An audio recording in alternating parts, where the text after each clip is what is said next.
तो दोस्तों नमस्कार, मैं कुलदीप एक बार फिर से आपका हार्दिक अभिनंदन स्वागत करता हूं।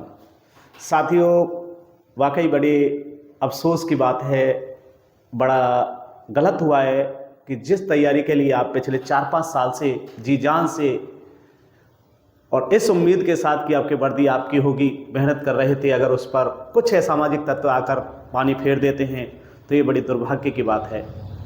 प्रशासन को इसके बारे में सोचना चाहिए। आखिर ऐसी क्या वजह है कि एक पेपर कराने में इतनी सारी गड़बड़ी हो जाती है। जो बच्चे मिडिल फैमिली से हैं, जो गरीब तबके के बच्चे हैं या कैसे भी बच्चे हैं जो मेहनत के साथ जो तैयारी कर रहे थे, पिछले 4-5 साल से तैयारी कर रहे थे, अगर उनके साथ, उनके सपनों के साथ ऐसा खिलवाड़ किया जाता है तो ये वाकई बड़े दुख की बात है। तो ये प्रशासन के लिए सोचने वाली बात है। इतने बड़े स्तर पर आप देख पा रहे हैं यूपी कांस्टेबल 2024, जिसके लिए बच्चे बुरी जी जान से अपने सपनों को साकार करने के लिए पिछले 4-5 साल से जुटे हुए थे और उनको सिर्फ कुछ असामाजिक तत्व जो मात्र 1 घंटे पेपर देके उनके सपनों को चकनाचूर कर देते हैं, तो उनके प्रति वाकई कठोर कार्रवाई की आवश्यकता है और जो कानून बनाया जा रहा है उसे जल्द से जल्द लागू किया जाए ताकि ऐसे असामाजिक तत्व ऐसा काम ना कर पाएँ।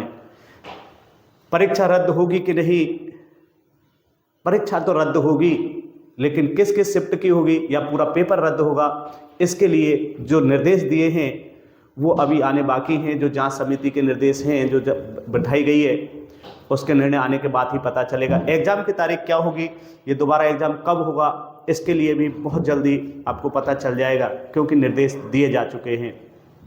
ठीक है, लेकिन एक बच्चे ने बहुत अच्छा मेरे पास सवाल भेजा है। कहा है कि उत्तर प्रदेश किसे कहते हैं, समझना।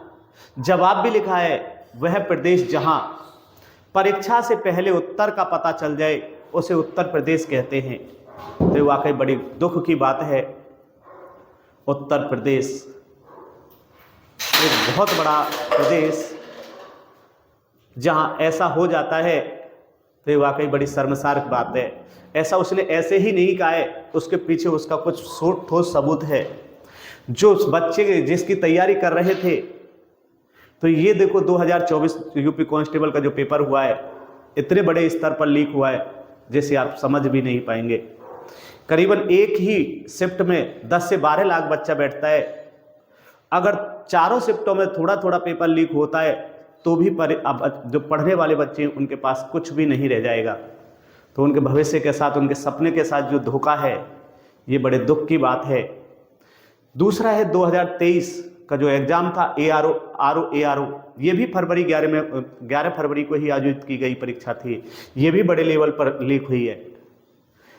2021 यूपी टेट और साथ में पेट, आपका नीट है, फॉरेस्ट गार्ड है, ये भी परीक्षाएं लीक हुई हैं।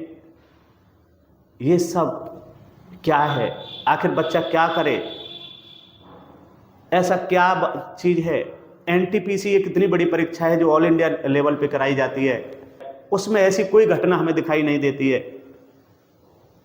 लेकिन प्रदेश जो स्टेट लेवल पर जो परीक्षा होती है उसी में ऐसा दिखाई देता है। आखिर ऐसी क्या है? क्या मजबूरी है कि ऐसा नहीं रोक पा रहे हैं? तो अच्छी एजेंसियों को अगर परीक्षाएं कराई जाएं, NTA है और बहुत सारी अच्छी एजेंसियां, SSC का पेपर होता है, कभी ऐसी घटनाएं नहीं आती कि भाई ऐसे ही लीक हो गया। दूसरा है UPPCL 2018 में, लोअर सबऑर्डिनेट है, ट्यूबवेल ऑपरेटर है, वीडियो ग्राम विकास अधिकारी का है, ये बड़े लेवल पे लीक हुई थी। ग्राम विकास अधिकारी का अभी हाल फिलहाल पिछले वर्ष के आसपास कराया गया है। 2017 दरोगा भर्ती बहुत बड़े लेवल पर लीक हुआ था। आखिर बच्चा करे तो क्या करे? जो पढ़ने वाले बच्चे हैं जिनके पास इसकी चीज़ के लिए पैसे नहीं है, अगर पैसे से ही सीट दी जा रही है तो ये भर्ती निकालने की ज़रूरत ही क्या है? गरीब बच्चा जो पिछले 4 साल से सिर्फ इसी उम्मीद में अपने सपनों को सजोए कि भाई वो भी वर्दी पहनेगा, अगर इतना बड़ा धोखा हो जाता है तो उसके लिए मरने वाली बात रह जाती है। जो अपने माँ बाप के सपने को साकार करने के लिए पिछले 4-5 साल से दिन रात लाइब्रेरी में बैठकर या कहीं आकर तैयारी करता है और फीस जो बराबर देता है सेंटरों को, तो उसके लिए बहुत ही बड़े दुख की बात है। मिडिल फैमिली वाले बच्चे क्या करेंगे? एक माँ बाप जिसके पास घर के लिए खाने के लिए पैसे नहीं है और वो अपने बच्चे को पढ़ाता है कि मेरा बेटा नौकरी पाएगा और उसके साथ ऐसा हो जाता है, तो ये बड़ी शर्मसार घटना है। ये कोई छोटी मोटी घटना नहीं है कि बच्चों के साथ इतना बड़ा खिलवाड़ किया जाए। जो भर्ती 2-4 साल में 5 साल बाद आई है और इतने बड़े लंबे अरसे के बाद आई है और वो भी लीक हो जाए, तो ये बड़ी दुर्भाग्य की बात है। इसके बारे में प्रशासन को सोचना चाहिए। बच्चों के साथ ऐसी खिलवाड़ नहीं होनी चाहिए, उनके भविष्य के साथ ऐसा नहीं होना चाहिए।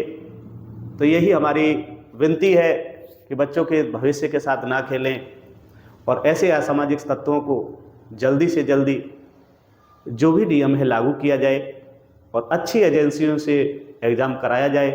यही हमारी आपसे निवेदन है और बच्चों के साथ पक्ष में जो भी निर्णय आता है उसे जल्द से जल्द लिया जाना चाहिए। नमस्कार।